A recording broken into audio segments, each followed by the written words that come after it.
Hello, আসসালামু আলাইকুম সকলকে। আবারও নতুন একটি ক্লাস নিয়ে তোমাদের সাথে যুক্ত হয়ে গেলাম। আমি জামান আহমেদ। কথা না বাড়িয়ে চলো ক্লাসে যাওয়া যাক। আজকের বিষয়ে স্বাধীনতা যুদ্ধের ইতিহাস। প্রথম প্রশ্ন দিয়ে শুরু করিও।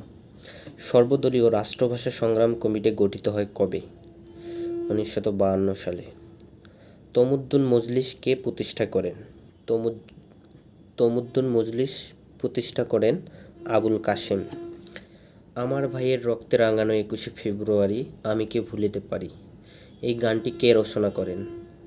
আব্দুল গফফার চৌধুরী। 1952 সালের 21শে ফেব্রুয়ারি 144 ধারা জারি ভঙ্গ করে কারা? ছাত্র জনতা।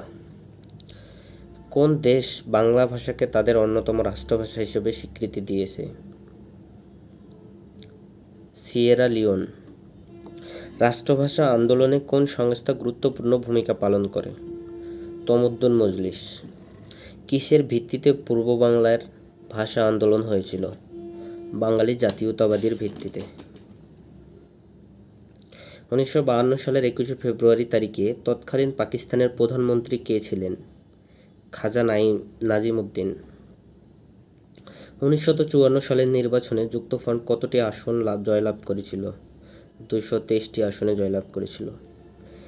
1954 সালে পূর্ব পাকিস্তান প্রাদেশিক নির্বাচনে যুক্তফ্রন্টের প্রতীক কী ছিল? নৌকা। ঐতিহাসিক 21 দফা দাবির প্রথম দাবিটি কী ছিল?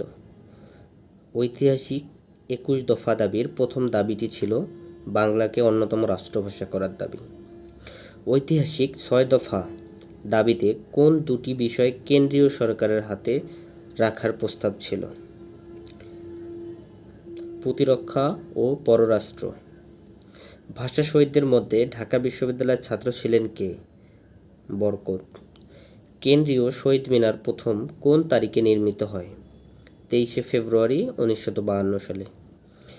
অমর একুশের প্রথম সাহিত্য সংকলন 21শে ফেব্রুয়ারি সম্পাদনা করেন কে? হাসান হাফিজুর রহমান। যুক্তফ্রন্ট কবে গঠিত হয়? 1953 সালের 4 ডিসেম্বর যুক্তফ্রন্ট গঠিত হয়। শহীদ আসাদ দিবস কবে? শহীদ আসাদ দিবস 20শে জানুয়ারি। পরবর্তী প্রশ্নে যাই আমরা। গুরুত্বপূর্ণ যুদ্ধের কিছু নৈবিত্তিক আমরা সমাধান করলাম। এবার বাংলাদেশ সংবিধান ভিত্তিক কিছু গুরুত্বপূর্ণ প্রশ্ন সলভ করব। বাংলাদেশের সংবিধান প্রণয়ন কমিটির একমাত্র নারী সদস্য কে? বাংলাদেশ সংবিধান প্রণয়ন কমিটির একমাত্র নারী সদস্য রাজিয়া বানু। বাংলাদেশ সংবিধানের হাতে লেখার দায়িত্ব কার উপর ন্যস্ত ছিল? বাংলাদেশ সংবিধান হাতে লেখার দায়িত্ব AKM আব্দুর রউফের উপর ন্যস্ত ছিল। গণপ্রজাতন্ত্রী বাংলাদেশ সংবিধানের খসড়া সর্বপ্রথম গণপরিষদে কবে উত্থাপিত করা হয়? এটি 1952 সালের 1972 সালের 12ই অক্টোবর। গণপ্রজাতন্ত্রী বাংলাদেশের সংবিধান কার্যকর হয় কবে? গণপ্রজাতন্ত্রী বাংলাদেশের সংবিধান কার্যকর হয় 72 সালের 16ই ডিসেম্বর।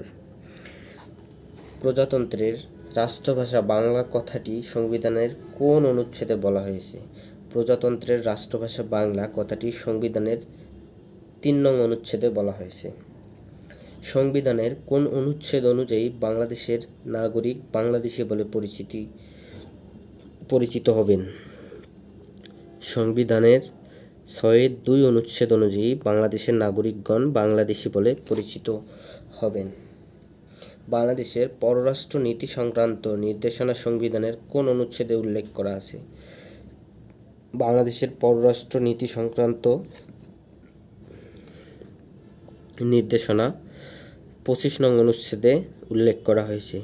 নির্বাহী বিভাগ থেকে বিচার বিভাগ পৃথক করার বিষয়টি সংবিধানের কোন অনুচ্ছেদে উল্লেখ রয়েছে? নির্বাহী বিভাগ থেকে বিচার বিভাগ পৃথক বিষয়টি সংবিধানের 22 নং অনুচ্ছেদে উল্লেখ করা হয়েছে। ধর্মীয় স্বাধীনতা বাংলাদেশের সংবিধানের কোন অনুচ্ছেদে অন্তর্ভুক্ত? ধর্মীয় স্বাধীনতা বাংলাদেশের সংবিধানের ৪১ নং অনুচ্ছেদে অন্তর্ভুক্ত।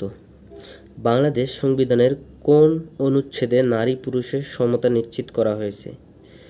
বাংলাদেশ সংবিধানের ২৮-২ নং অনুচ্ছেদে নারী পুরুষের সমতা নিশ্চিত করা হয়েছে।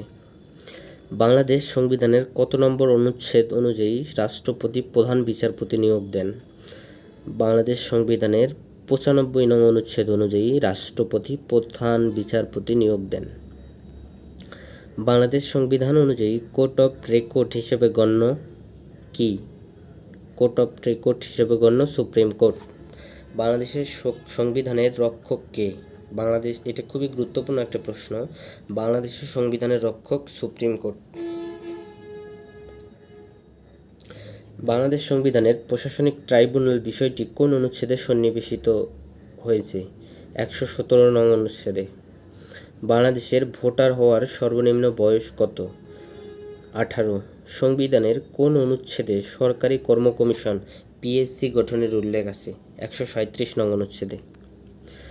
তো এই ছিল আপনাদের জন্য আজকে বাংলাদেশ বিষয়াবলী সম্পর্কিত কিছু গুরুত্বপূর্ণ প্রশ্ন এবং উত্তর।